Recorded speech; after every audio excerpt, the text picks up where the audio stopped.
Do you ever find yourself in deep thought about the Civil War? You know, it's a great time for American patriotism, where we became united after fighting for years over money, and not that one thing that those people were doing with the cotton. The Civil War just makes me think of things like Abraham Lincoln and the American bald eagle and black people for some reason.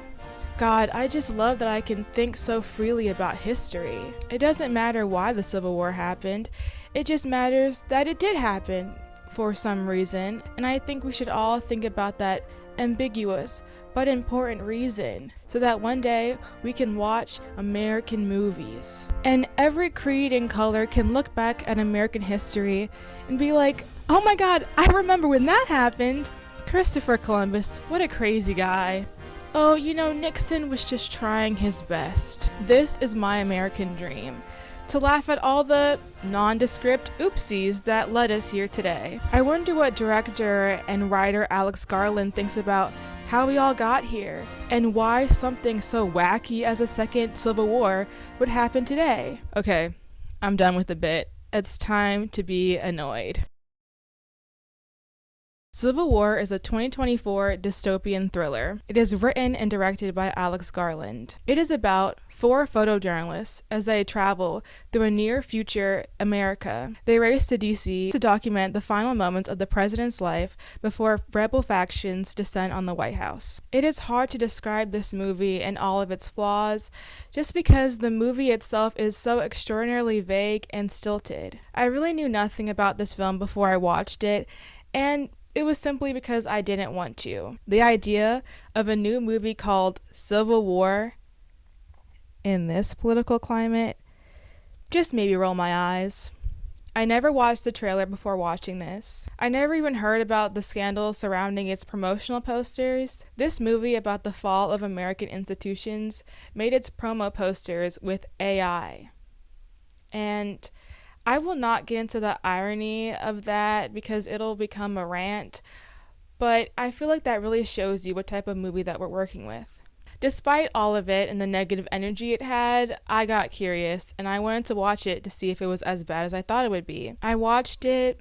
I didn't really like it that much, but I still found it very interesting. Don't get me wrong. The characters are bland, the movie and its plot and concept are dumb, and the movie is basically about nothing. It spends 2 hours using political buzzwords and unfettered violence, and it still has nothing to say about its subject matter. But it brought up a bigger question that I had. The question being, is it okay for art to be about nothing? This video is going to explore whether art should always have a message, through examining the film and its techniques and going over political discourse and seeing how it relates to the movie. But before we get into the nitty-gritty, hi, I'm Haviland of HaviSpeaks, and this channel we talk about movies and media and whatever I want. If you want to check out this channel, you will see more videos about me loving a film, or me having a hot take about a film, or you can watch a video like this where I just ponder over the existence of art and I talk shit. I thought it'd be nice to introduce ourselves, but now let's dive into the video. The movie starts with a speech from the president/dictator, Ron Swanson. They cast Nick Offerman for this role, but I cannot take him seriously as a dictator, but that's my bad. In his speech, he tells what's left of America about this glorious victory that the US military is about to come upon. He mentions that it might be the biggest victory of humankind, which is crazy because he never talks about what the victory is. Who cares? Who needs it? The president talks about how there's rebel forces from Florida, California, and Texas who have formed their own groups. They are trying to overthrow the executive branch. They intend on attacking the White House on the 4th of July. This incentivizes a group of journalists to make the journey from New York to DC to interview the president before the siege. There are 4 main characters. The first main character is Lee Smith. She is played by the brilliant Kirsten I Want Better For You Girl Dunst. Lee Smith is a celebrated but jaded photojournalist. It is her plan to make the trip to DC. Then we have our secondary protagonist, Jessie. She is played by Kaylee Spaney. She is a novice journalist, but she is ambitious. She is a super fan of Lee and wants to emulate her. Next, we have Joel, played by Wagner Moura. He is the interviewer of the group. His goal is to interview the president. He doesn't really have a personality outside of being the wild one who gets occasionally aroused by violence. Next, we have Sammy, played by Stephen McKinley Henderson. His character is literally just the stereotype of an old, wise black person. His entire purpose of the film is just to say vaguely stoic things, but the main characters mostly ignore him. Listen, I love me a road trip movie, and there are so many better ones. Are We There Yet? College Road Trip, Little Miss Sunshine, not Green Book. But the one thing about road trip movies is that they're heavily reliant on character and character dynamics. Usually, before the road trip starts, there is tension between the characters. Every single stop during the road trip is there to develop characters as individuals and their relationships. At the final stop, the character tension gets resolved, they learn a valuable lesson, and they repair their friendship or relationship. Let's take Are We There Yet as an example. Are We There Yet is about a man named Nick who recently started dating a woman named Suzanne. Suzanne has kids, but he hates kids. Eventually, he is forced to take a road trip with her 2 kids at her request. They are traveling from Portland to Vancouver so that they can all meet up with their mom to spend New Year's Eve with her. At first, he doesn't like the kids and the kids do not like him. That is their character dynamic. And at the end, when they see their mother, all the character tension gets resolved.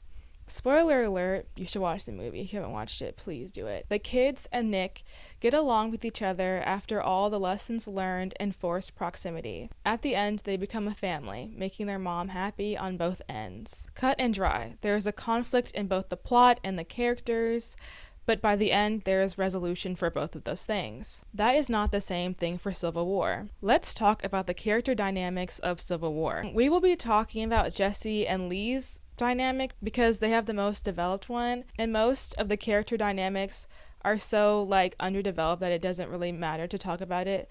So let's just do Jesse and Lee. Lee is a famous journalist that Jesse looks up to. At first, when Lee and Jesse meet, Lee is pretty much unfazed by Jesse's admiration. Lee interacts with Jesse with caution but warmth. She knows that Jesse is a super fan, but she doesn't want to entertain Jesse's rose-colored lenses over journalism and Lee herself. Lee plans on pretty much avoiding her or moving on, but Jesse ends up being on the road trip. Lee is upset that Jesse is coming along because she knows that Jesse is young and she is afraid of her getting hurt. So the relationship starts off hostile. The characters have a destination and a dynamic. But there's nothing to latch onto with these two because they're so boring.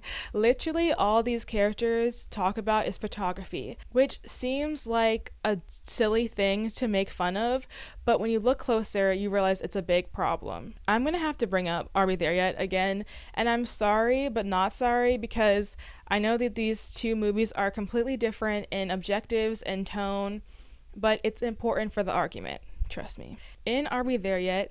They all have the goal of meeting up with Suzanne. Suzanne is the one thing that connects them all together, but not every single conversation that these characters have is about her. They are all individuals outside their shared interest, and they all have arcs to overcome. Lindsay, Suzanne's first daughter, gets to come out of her shell and put her walls down. She is able to perform for the first time in front of people. Kevin, Suzanne's son, is able to overcome his insecurity of not feeling tough enough. And then Nick is able to overcome his fear of commitment. They all learn from each other and they have bonding moments. Both the kids and Nick have fathers that are not present in their lives. Nick teaches the kids how to stand up for themselves, and the kids teach Nick how to soften up. They are all fleshed out characters who all have something that is bonding them. Okay, that's the last time I will be bringing up Are We There Yet? But I think this illuminates a problem in Civil War. In Civil War, all the characters want to be there for the siege of the White House. They want to be accomplished and renowned artists, and they all have that in common. But oh my god, there is not a single conversation between the four of them that isn't about photography. They only fucking talk about photos. Every single bonding moment between Lee and Jesse is about photos. Oh my god, you took that one photo. Oh my god, that photo is so awesome. Oh my god, that's out of focus. Oh my god, take this photo. Oh my god, da, da, da. Like, oh my god, I don't give a fuck. I'm already watching a movie about photography. Can y'all talk about something else? I know what the fucking point, the concept of the movie is. Okay, what else is there, you guys? Like, come on. And the photography isn't really a metaphor for anything or even really a symbol of their shared trauma. It is just very literally talking about photos, like nothing behind it. There is basically only one scene where the characters give background info. Lee and Jesse sit on bleachers and they talk about why Lee started doing photography. Jesse says that Lee apparently took the legendary photo of the Antifa massacre, which, let's pause for a minute. What the fuck was the Antifa massacre? Can you please explain to me what that entailed? Because was it Antifa that was getting massacred, or did Antifa do the massacring? Like, I'm confused, and I need that to be elaborated on because it just sounded silly. But anyway, that has nothing to do with what we're talking about. But they say something about Lee going to college for it and then her taking that photo, but that's pretty much the end of the conversation with her background of photography, which is crazy because that means that there's no emotional connection to photography. Nothing particularly happened with her family that connects her to photography. This is just something that she started to do. But in terms of a family tree, the only thing that we get from both of the characters of Jesse and Lee is that they have families somewhere in America and their parents are pretending like nothing is happening, which I don't understand that, because how the fuck are they pretending that nothing's happening? Like, it seems pretty bad out there with all the bombs and stuff and the president being a dictator. Wouldn't they have something to say? But that's a nitpick, but I don't know. That pissed me off. But there's nothing that connects them because we know equally nothing about either character. So when we get to the ending where Lee dies and Jesse takes the photo of her, it just completely falls flat for me. It doesn't have that emotional weight of us getting to know a character and then us losing them at the end, because they feel like complete strangers to me. Honestly, most of the time that Lee talks about photography, she talks about it like it's a duty rather than a passion, which I understand to a certain point, but I really want to know why she specifically decided to dedicate her life to it, because it seems pretty dangerous, and I really want to know why she would decide to do that with her life. These flaws in character dynamics is only a symptom of a bigger problem with the movie. The movie has no message to offer. If the movie doesn't know its purpose, why should its characters? The first stop on the tour is a gas station. Jessie witnesses her first glimpse of the violence that she is going to encounter. I don't want to go into detail about what happens in these scenes because it's scary and it doesn't really add to what's happening, so I will kind of be vague about the scene. But basically, there are two guys who are pretty messed up, and the guy who guards the gas station is holding them hostage. The guard brings Jessie over to the men who are brutalized and shows them to her. While he is showing her, he has a weapon and she is scared. But Lee comes to her rescue. She gets Jessie out of the situation because she asked the guard to take a photo of the brutalized men. And this is another thing real quick that I feel like I should talk about. But there are multiple times in the movie where they act like those cameras are actually AKs. Like, they can actually like do some damage with somebody with the cameras, which I get to a certain point because it's like they should have some type of protection because they're photojournalists and like they're press, so that they're kind of they're not involved with the combat. But oh my god, there were actual like 10-minute shootouts that were happening, and for some reason they're like, oh, I have a camera, I'm chill, like it's fine. And I'm like, you know, to a certain point, girl, like you are going to get dead, like you are, this is not safe for you. Like they really be acting like they had that shooter on them, which is crazy. Anyway, after the gang gets back into the car, Jessie seems pretty shaken up over what just happened. She asks herself why didn't she take a photo, or why she didn't ask the guy to not kill them. Lee just tells her to shut up, you little bitch, stop crying. I'm just joking, she doesn't say that, but she basically does. Lee says that you don't ask questions, you just shoot. She says that it's their job to record so that other people ask questions. I feel like this exchange illustrates what the movie thinks it's doing. It is showing us objectively what's happening so that we in return can ask questions. The questions I got, I feel like those are not questions that I should be having after watching a whole movie. Like, I'm having questions like, what is the goddamn war about? Why the fuck are we in a war? Whose side is which? Are there actual sides of a civil war like civil wars usually include? And what the fuck happened to Lee for her to even say that to Jesse? Like, do we have any explanations for any of this? And I see the attempt, though. Garland is trying to show that all violence is senseless and it doesn't matter whose side does what. The violence doesn't need a reason, it just needs to be shown. Maybe for us to do some reflection, but my reflection just says that I'm pissed off because what are you talking about? Because I don't really think that Garland understands the gravity of what it means to be a war journalist. And shit, I don't either. Like, I'm not gonna lie, like, I know what it feels like to do that. I most likely will never have to document a war ravaging the land that I live on because I'm American, and America is usually doing that to other countries. Never say never, but still, like, the current state of things, I will not have that same position. But I think that we can all agree that being an American in this past year, or even the past 4 years, has been weird as fuck. We have witnessed multiple wars or ethnic cleansing campaigns that we are either funding or benefit from. We on the daily see a lot of crazy shit on the internet. I mean, if you just got off of Instagram or if you're currently scrolling on Twitter, you probably just passed a war crime on your timeline, which feels crazy to say, but that's really the type of time that we're on. But this movie is literally about a siege of a White House when there is a siege happening in Gaza, and the whole world is watching because of photojournalism, and that's why the movie just felt so sour to me. If you've been following what's been happening around the world, you probably already have your own parasocial relationship with a photojournalist. There are people the same age as Jesse who are doing that very job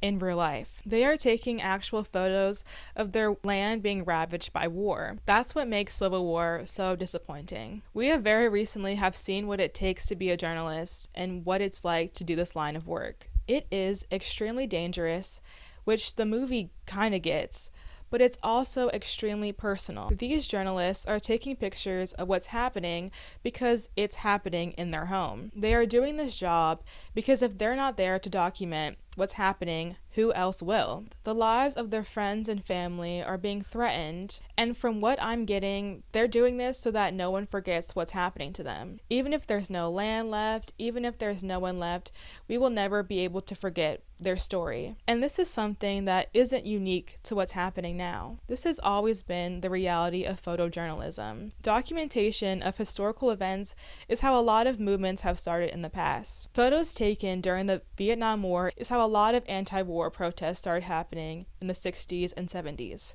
Photojournalism is how the modern-day environmentalist movement has happened. This work is very important. When people are removed from the terrors of war, they are able to separate themselves from what's happening and therefore become complacent. But there is no way to ignore what's happening when it's staring right in front of you. This is a real job that has sparked so many movements, and it keeps people informed and connected. This is something that Civil War does not understand, and I don't know if it even tries to. And let's take it back to the basic level of art. The state of art is weird right now. A lot of art schools are shutting down. All artists are under the threat of AI because corporations would rather use robots instead of artists to tell stories. A lot of people can barely afford to go to theaters now. Theaters haven't even been the same since the pandemic. It seems like art is not appreciated by the consumer or the seller, which is why I think a movie like Civil War was even able to happen. Civil War being about nothing pretty much sums up the state of the film industry right now. Hollywood has been under critique for years about its reboots and sequels and prequels sequels, and just remakes of the same existing IPs. Hollywood has been making a lot of safe bets recently. It is rare to see a major budget be given to a movie that feels unique and personal, which is why it makes sense for a movie to be greenlit that claims to be a political movie, but it happens to be completely apolitical. They want the biggest audience to come out to watch a movie about the Civil War, even when there's no sides of the war. This brings me to the question of the video. Is it okay for art to be about nothing? I don't know if okay is the right word that I would use, but I think the question for my answer is that I don't think it's possible for art to be about nothing. I mean, the very existence of this film says something about Hollywood. What does it mean when majority of Hollywood has been virtually silent about the things that are going on with the world right now, but a movie that is romanticizing war journalism gets a wide release? I'm not really sure I really care about what an actor has to say about war or genocide, but we have seen a lot of repression happening about pro-Palestine stances, or just any really in-depth critique about institutions and power. Despite everything being crazy out in the real world, our art and media has barely reflected the state of the world, and the silence is very telling. It feels almost eerie that all this gruesome violence is happening, but the songs that mostly chart is Ice Spice talking about poop. But the alienation from art, from our material reality, really shows you what people in power want. Money isn't given to artists who want to talk about the real shit. So instead, we get Poopygate. I can't. Poopygate is crazy. There's a quote that I've been hearing float around in artist spaces this past year. It is from a civil rights activist named Tony Cade Bambara. The quote reads, "The role of the artist is to make the revolution irresistible." This is something that I say to myself a lot. Not because I see myself as some type of revolutionary, but it shows me how important art can be. Art shouldn't just be about going through the motions, but it's about becoming something. That's why it's so cool to see your favorite character change over the course of a movie, because you are changing too. The revolution that I think she is talking about isn't just about war or uprisings, but it's describing a feeling. It's that feeling when you see a shot or a painting that captures a feeling so visceral that you can't even describe yourself. Or when a character says that exact thing that you wish you could say out loud. We've all cried to a song that sounds exactly how we feel inside, or watched a horror movie about our biggest fears. Art is not only about self-expression, but it's about catharsis. That's why people cry to sad poems, because it's nice to know that you are not the only one. Civil War had the opportunity to do the same thing. There is real despair that is going on in our country and around the world. Everything feels so depressing and wrong, and Civil War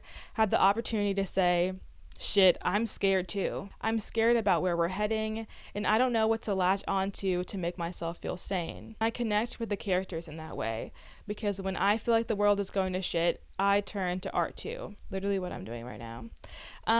This movie that is supposedly about political tension and the tenacity of artists never really answers the question about the true importance of artists and what art can mean for a dying democracy. Maybe there's no true answer for that, but at least I would know that I'm not the only one trying to figure it out. Thank you for everyone who stuck by me and finished this video. I hope you liked it, and I'm sorry if I was shitting on this film and you loved it, and talk your shit in the comments if you want. If you liked the if you liked the video, please subscribe, like, and comment. I want to know how you felt about this movie. If you want to see more art criticism from me, there are more videos about films on this channel, and I have a Substack. I just posted a review / journal entry about I Saw the TV Glow that you should check out. My Letterboxd is at HaviSpeaks, and my Instagram is _Haviland. But thank you for watching. Bye! See you on the next one. Bye.